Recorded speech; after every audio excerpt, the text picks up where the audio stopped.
Hi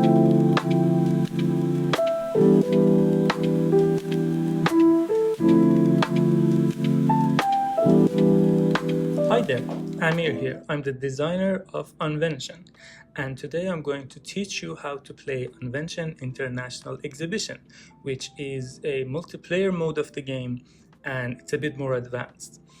Unvention is a roll and write game, as you can see by having these dice here. I have my Sharpie here, and it's also a print-at-home game, meaning that for each player who wants to play, you'll print one sheet of this in competition paper, and you're all good to go. So, what is the goal of the game? Players are taking part in a competition that is happening over a weekend, Friday through Sunday. At the end of each day, players get the chance to showcase their completed inventions to the judges and score points. The game has three main concepts. One are these circles, which are called parts. On their player sheets, players have 4 workshops: hydraulic, magnetic, mechanical, and electrical. And on each of these workshops, there are a number of circles. These represent the parts that you would need to create mechanisms.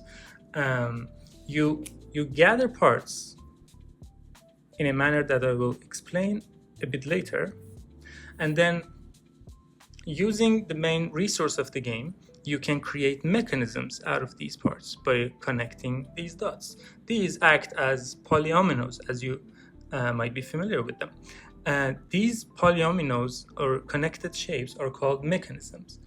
These mechanisms further will be used in one of these patterns here, which are 3 inventions in the game. So when I created this mechanism, I perhaps had the plan to put it here.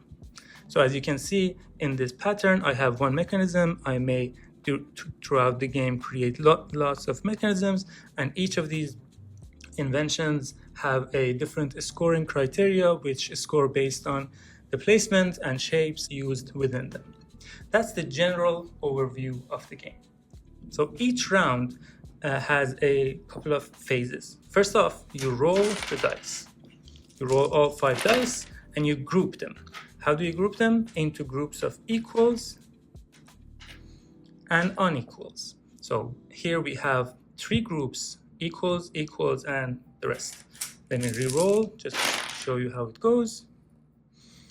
Now we have 2 groups: equals and unequals. Let's say this is the roll for the round.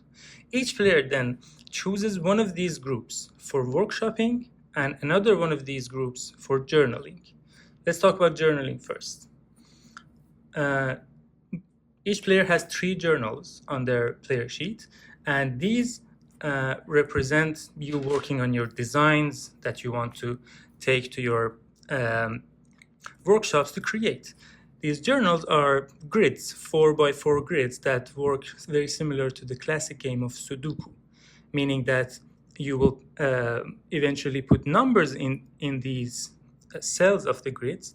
And the general rule of Sudoku is that you cannot repeat a number in a column, row, or quadrant, meaning that if I have a 1 here, I can no longer write a 1 in this row, in this column, or in this quadrant.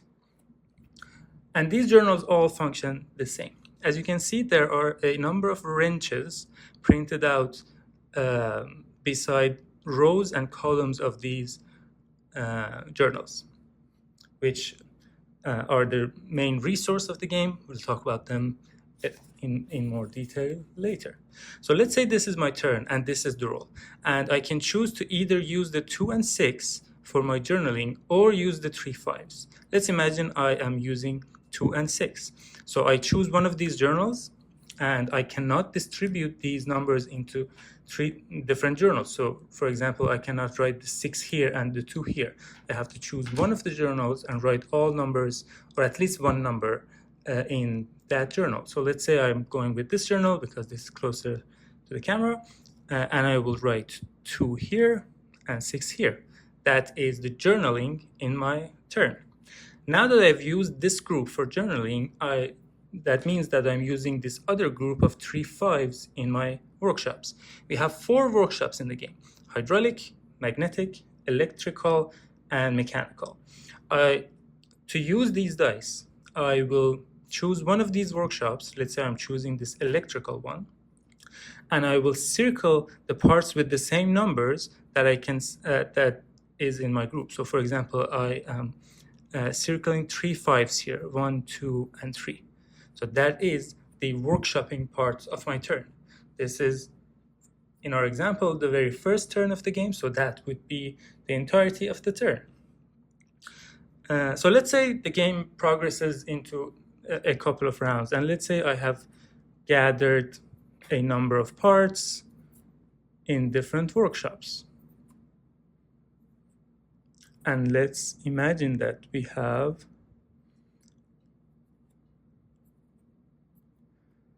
some of these spaces filled. I hope that I'm not cheating by putting an incorrect number here. Okay, so let's say this is the state of the game. You can see 3 wrenches here, and this is something that I can do after my normal journaling and workshopping part of the round. What I can do is that I can spend 2 of these wrenches by just filling them out or crossing them off and create a mechanism. Let's say I have worked on this, I have gathered these sets of parts here with the intention to create a mechanism, use these parts and use them, create a mechanism. I cross off those 2 wrenches, and then I proceed to connect the shape of the mechanism that I'm planning to build. So this is my mechanism. This mechanism then is moved to one of these inventions to contribute towards building that invention. Let's say I'm planning to use this mechanism in this top invention here, which is the integrand assembly. So I will simply draw the shape of the mechanism that I just built in the pattern of the invention. Aside from that, there are 2 more things that are happening. One is that I have now used an electrical mechanism in my first invention. That means that I will cross or circle this electrical icon beneath this invention, which will be important in scoring. If I, at a later turn in the game, let's say I had another wrench here, maybe a 5 can go here. And let's say I had these 2 wrenches, and I would pay these 2 wrenches to build the mechanism, and this is the mechanism that I'm building. Notice that cost of creating a mechanism, regardless of its size, is always 2 wrenches, and that is printed here as a reminder. So let's say I had these 2 wrenches, I cross them off to create this 2-part mechanism, and I'm planning to put it in this invention. First off, you're not allowed to rotate or mirror the shape, so I have to draw this exact pattern in my invention here. Let's say I do this. But when it comes to the workshop, because I've already circled the electrical workshop, this is already marked here. So I won't further mark any other workshop. You'll see in a second with scoring that it is beneficial and it will score you more points if your invention have different types of mechanisms in it, meaning that they are more complicated, more elaborate, use different and combine different types of mechanisms together.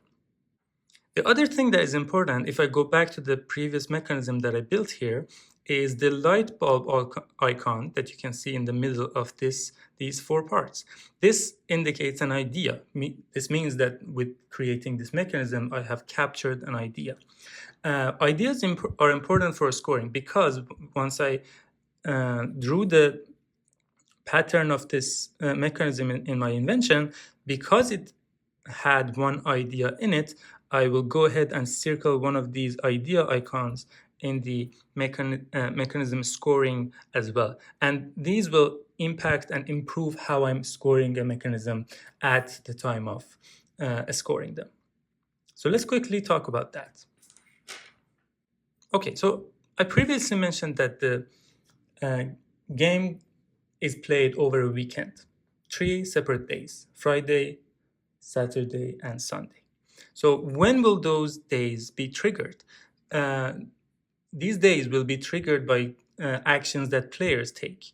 And between different plays or between different play styles, a end of a certain day might come sooner or later. In different journaling rounds of the game, you are allowed to write in different journals. There are no orders to these. So in my previous rounds, I have filled in this journal, and now in a later round, I'm writing in this journal, and maybe in a later round, I will write here. As soon as any player playing around the table finishes off one of their journals completely, let's say this was maybe a 2 can go here, and maybe a 6 can go here. Okay, so let's say this was the state of the game. So I'm the first player who have managed to finish off an entire journal, and I'm triggering the end of the first day for all players. So that means that if you look at the progress of other players and see they're about to finish off one of their inventions, you can finish the day sooner so they don't get the opportunity to do so. First off, finishing off a journal completely grants you another idea, which you can use in any of the inventions. Secondly, we go to end of day scoring. How does that work? Let's have this as an example. Let's say, just suppose that I have made a number of parts and mechanisms, and I have filled in this invention here as such. Now the end of the day has triggered. Since I have completed my integral assembly, I will go ahead and present it to the judges and score it. So how does scoring work? Scoring of each invention has 3 different parts. The last 2 parts are exactly the same. So let's talk about them first. This middle one is variety bonus, meaning that you will score more points based on the variety of different kinds of mechanisms you have used in that invention. In this case, I have used 3 different types of mechanisms in my made-up example. So I circled this scoring here, which gets me 7 points. Since in our example, this is the end of Friday, and that's the first day of the game, I will go ahead and get a completion bonus of Friday as well, which is the highest point, meaning that the sooner you finish an invention, the more points you get. Let's talk about the first scoring criteria at the top of each of these inventions. That is a different scoring for each of these 3 inventions. The one that I'm scoring right now scores for its intricacy. Intricacy is basically number of different mechanisms used in that invention. So in this invention, I have used 1, 2, 3, 4, and 5 different mechanisms. Since I have used only one idea in this invention, and the game comes with an built-in idea for each of these inventions by default, that means that I have a multiplier of 2. If I had created inventions including more ideas, I could have increased this multiplier up to 6. So 5 mechanisms in multiplier of 2, that means I score 10 points for intricacy of my integron assembly. We tally all of those up, and that adds to 27 points. And that is how you score an invention at the end of the day. You continue to the next day. This is all, of course, happening simultaneously between players, and you continue until the end of the second day and third day. End of the third day marks the end of the game.